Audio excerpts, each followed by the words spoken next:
Halo semuanya, kembali lagi bersama Dindin.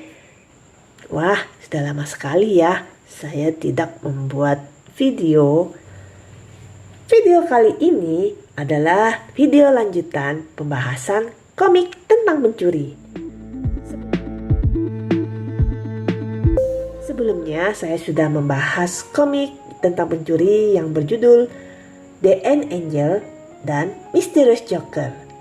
Kali ini saya akan membahas 3 komik tentang pencuri, yaitu Si Wajah Misterius, Saint Tail, dan Kamikaze Kaito-gen. Pertama kita akan membahas Si Wajah Misterius. Si Wajah Misterius ini adalah karya dari Clamp, dan komik ini diterbitkan oleh Alex Media Computindo di tahun 1996 dan terdiri dari 2 buku. Menurut saya komik ini agak absurd sih. Saya bilang absurd karena pemeran utama komik ini yang bernama Akira Ijoin mempunyai 2 orang ibu.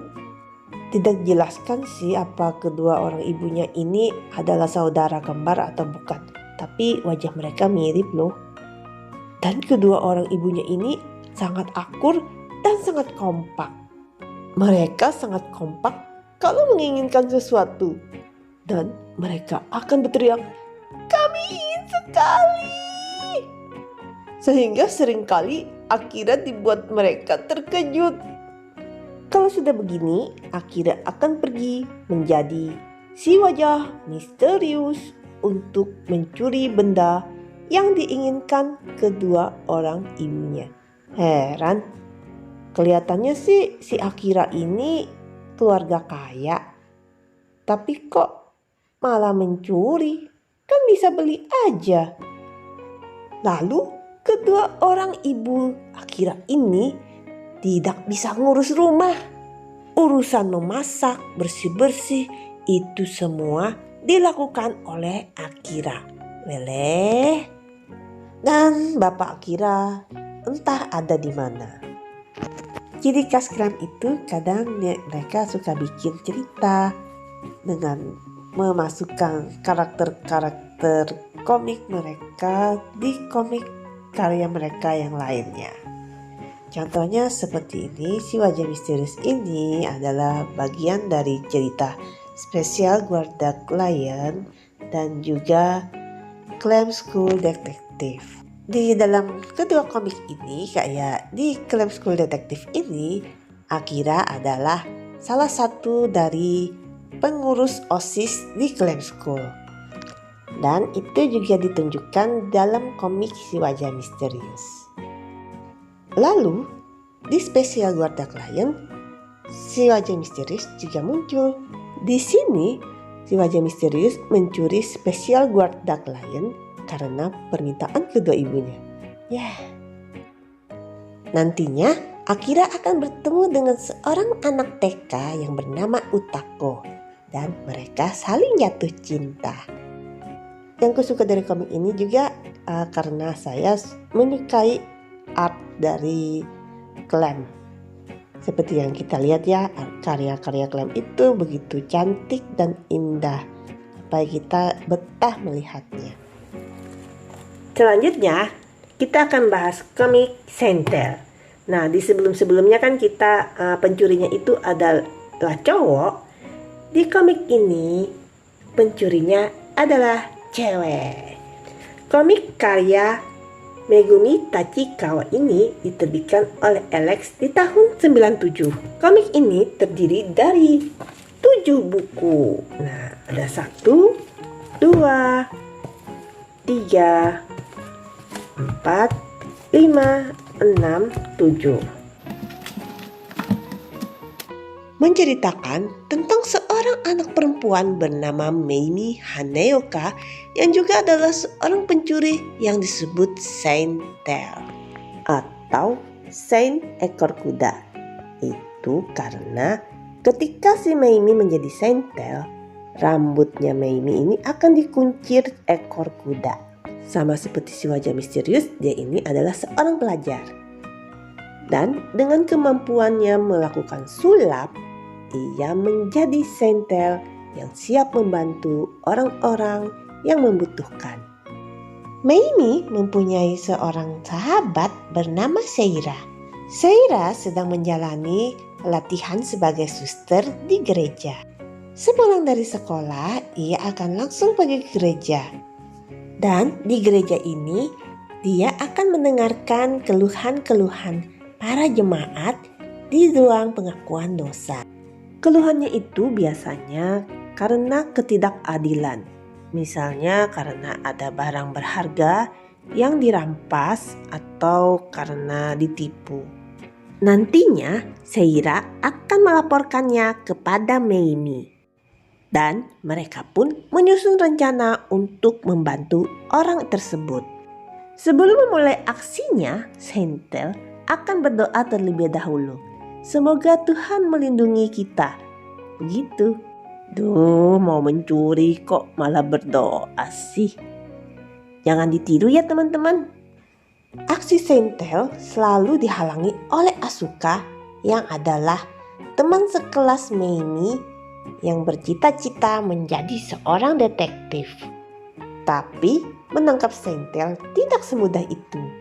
Kalau gampang sih, 1 nomor aja juga selesai, nggak sampai 7 buku. Dan nantinya akan tumbuh benih-benih cinta di antara mereka berdua. Sentel ini juga sudah diadaptasi menjadi anime sebanyak 43 episode. Berikutnya kita akan membahas komik Kamikaze Kaito Gen. Dan sama seperti sentel, pemeran utama komik ini adalah cewek. Dan komik ini terdiri dari 7 buku.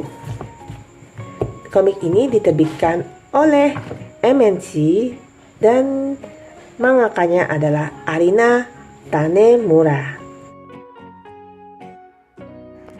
Maron Kusakabe adalah seorang anak SMU yang mempunyai rahasia. Melalui seorang peri kecil yang bernama Fishfin, diketahui bahwa Maron adalah titisan dari Gen Deak. Oleh karena itu, Maron mendapat misi memberantas para iblis yang bersemayam di lukisan-lukisan. Iblis dari lukisan-lukisan itu akan mempengaruhi pemiliknya sehingga bertingkah aneh dan kadang jahat. Dan setelah Gen menyalahkan iblis di lukisan itu akan menjadi kosong. Sehingga orang-orang menganggap Gen sudah mencurinya. Tapi tidak lama lukisan itu akan muncul gambar seorang bidadari. Sehingga pemiliknya tidak akan mempermasalahkannya lebih lanjut. Upaya Gen ini selalu dihalangi oleh Miyako, sahabat Maron yang ingin menangkap Gen. Tapi ya namanya Gen, tidak mungkin ya semudah itu ditangkap. Lalu akan muncul seorang saingan yang mengaku bernama Sinbad si pencuri. Dan diketahui Sinbad ini adalah Chiaki, murid baru di kelas Maron. Dan Sinbad inilah yang membuat hati Maron berdebar-debar. Gen Deak ini ada loh dalam sejarah. Dia adalah seorang pahlawan di Prancis. Lalu ia juga adalah salah satu santa dalam gereja Katolik yang dikanonisasi di tahun 1920. Katanya Gen ini selalu mendengar suara-suara yang membuatnya berhasil dalam perang-perang yang dipimpinnya. Namun karena itu Gen dianggap penyihir dan ia dibakar hidup-hidup. Serem banget. Kemudian Sinbad adalah pahlawan fiksi yang berasal dari Timur Tengah, tepatnya di Baghdad. Nama Sinbad ini muncul dalam kisah 1001 malam. Dikisahkan kalau Sinbad ini adalah seorang pelaut yang menjelajah lautan. Dua-duanya sama-sama pahlawan sih, tapi dari dunia yang berbeda. Dan Dan di komik ini, mereka berdua malah jadi pencuri. Oh ya, Kamikaze Kaito-jan ini juga ada animenya loh, yang terdiri dari 44 episode. Sebenarnya sih ada komik lain yang juga bercerita tentang pencuri berjudul Magic Kaito karya Aoyama Goso. Komik ini adalah komik spin-off dari Detektif Conan. Kalau kalian mengikuti Detektif Conan, kalian pasti akan menemukan karakter ini, di mana karakter ini muncul tapi tidak pernah bisa ditangkap. Dan karena saya tidak pernah membaca maupun memiliki komik ini, jadi saya tidak akan membahasnya. Demikianlah pembahasan kita tentang komik-komik para pencuri. Hati-hati, mereka tidak hanya mencuri barang, tapi mereka juga bisa mencuri hatimu. Sampai di sini video dari saya. Terima kasih sudah menonton. Dah.